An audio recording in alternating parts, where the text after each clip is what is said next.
2018 out in Anaheim, California.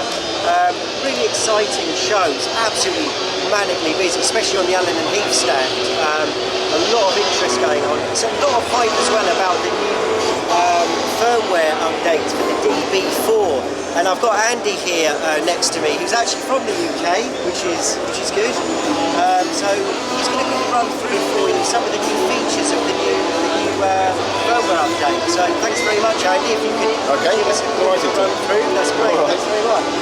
When we released the DB4, we put a few sort of safety features in, thinking it would make it a little bit easier for people to use it.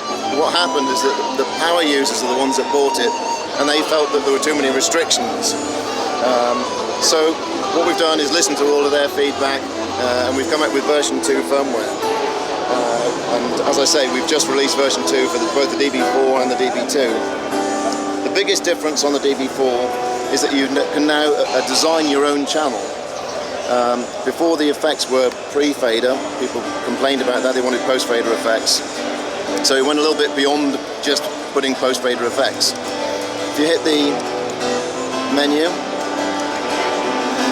and bring up the control configurator, the channel configurator, I can now specify whether I have my effects pre or post the fader, and also the EQ pre or post the effects unit, and the on switch pre or post the effects switch.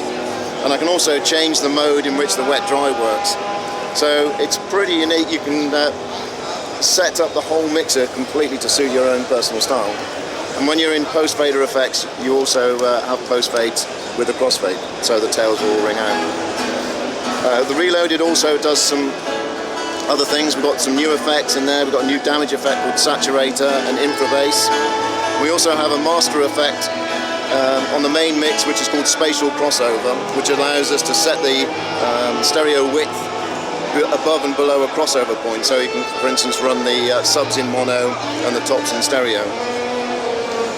Other little tweaks we've done is now the mics can be routed through to all of the channels, and you can see once you've hit mic to channel, you can see the number ones flashing there.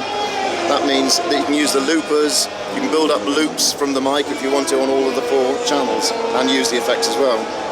And then finally on the DB4, we've done X-Link pairing. This one isn't paired at the moment, but it means that if you pair a K2 via X-Link to the DB4, you can control all the loop functions on the K2. So I can have say slip roll as well on here, and also change the beat fractions, and I can also mix between the loops and the dry signal. So pretty powerful update on DB4. On DB2, very quickly on this one, what we've allowed you to do is chain the effects.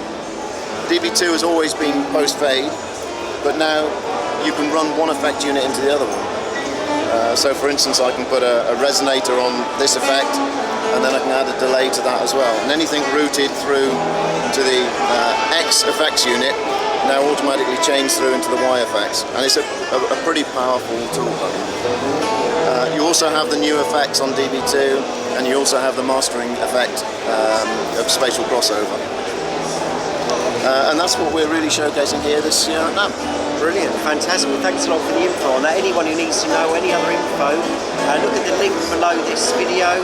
We'll answer any questions on this. But there you go, Reloaded, Allen and Heath DB2 and DB4. Thanks very much for watching. Thanks very much, man. I really appreciate it. Thanks very much.